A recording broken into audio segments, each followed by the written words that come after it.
Hey everyone, I'm Dan from JazzComposersPresent.com, an online space where composers, musicians, and listeners come together to celebrate the music we love. I'm joined today by Rich DeRosa, drummer, arranger, Grammy-nominated composer, and director of jazz composition and arranging at the University of North Texas. Rich is here to show us how to incorporate classical music influence into your writing. Thanks, Dan. Pleasure to be here with you once again. And just in a quick little 5-minute video, I just want to share some thoughts about why I think it's really important for all arrangers, jazz arrangers, to have some knowledge of classical music and how that can be beneficial for us in our careers as composers and arrangers. Especially for college age or high school students out there, colleges still require a study of classical music. And you might think, well, I'm a jazz major. Why do I have to do that?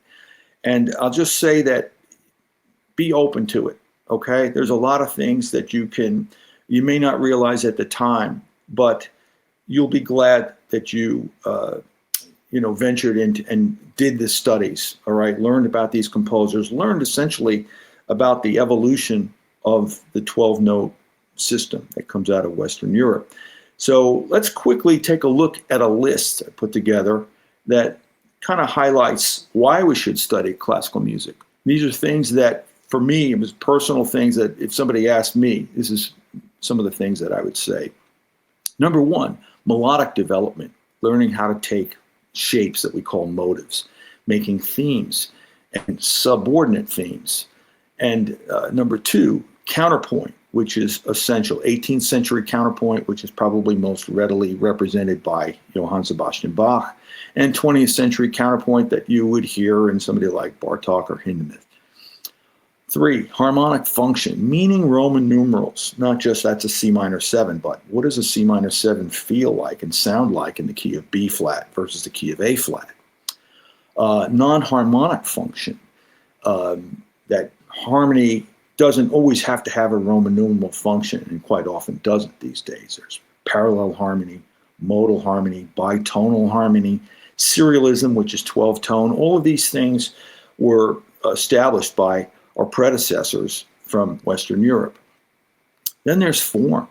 And, when we're jazz composers and arrangers and we're taking song forms, mostly from the 20th century, let's say, it's very symmetrical phrases, and that's fine. But we really learn more about asymmetry and more of a long flow or through composed sense by studying classical music. Of course, there's orchestration, balancing the instruments without microphones. Even though we have that technology available to us, it's really important to understand the natural acoustics and the challenges that go into making an orchestral piece balance. Bowings for strings is really important, and articulations and phrase marks for woodwinds and brass. These are things we learn how to communicate to our classical musicians when they're on the bandstand with our jazz musicians.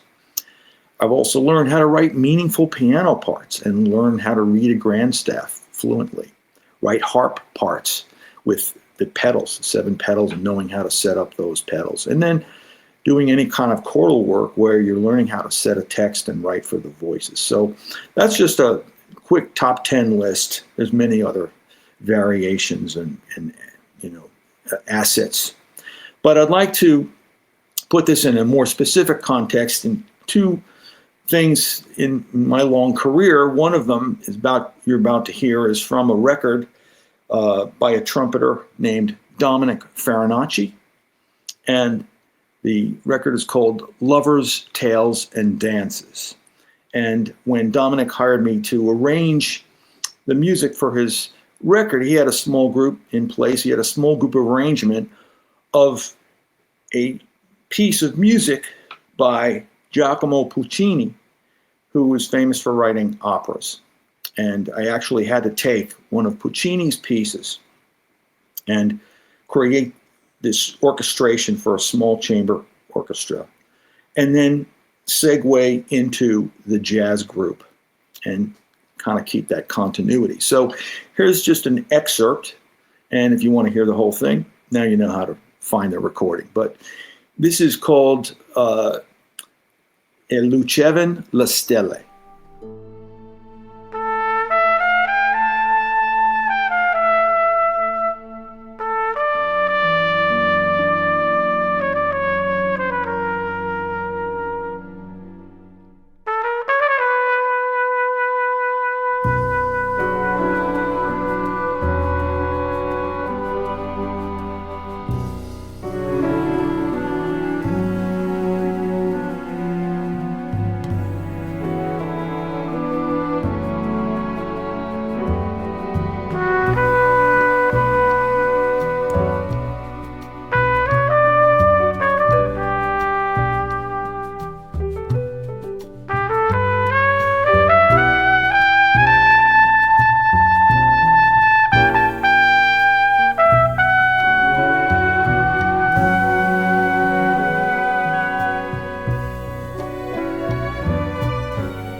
This one you will be very familiar with. This is a Christmas tune, Angels We Have Heard on High. And I did this for the WDR Big Band in Germany. And it was a Christmas concert called Soul Christmas, where we had to take different tunes like Stevie Wonder tunes and popular R&B tunes from the 60s and 70s, and also some traditional tunes. So anything that's traditional is coming out of classical music, right? So a lot of the Christmas tunes. So here's where you can have some fun sometimes bringing together these two worlds. So we've got Angels We Have Heard on High, and I put it into a jazz kind of a rhythm. And I'll just point this out to you, that then there are 7 notes in that first phrase, right? Angels we have heard on high. 7. So I decided to have a little inside joke for those people who know ba ba ba ba ba da da. It's called 7 Steps to Heaven, Miles Davis. And so what I decided to do is to take Angels We Have Heard on High and put it in the rhythmic phrasing of 7 Steps to Heaven. And here's what it sounds like.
And as you can hear from those last few seconds, there's a lot of counterpoint in there. So that arrangement is available through Sierra Music Publications, run by Bob Curnow.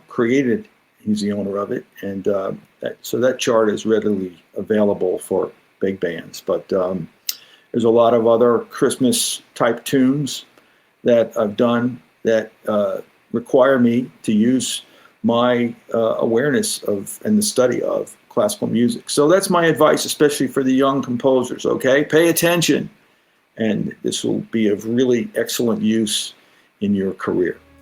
Thanks for watching today's mini lesson. Be sure to like, share, and subscribe. Drop any questions, comments, or suggestions for future videos down below. To watch our full-length events and participate in live Q&As with our presenting artists, head to jazzcomposerspresent.com. Thanks, and we'll see you next time.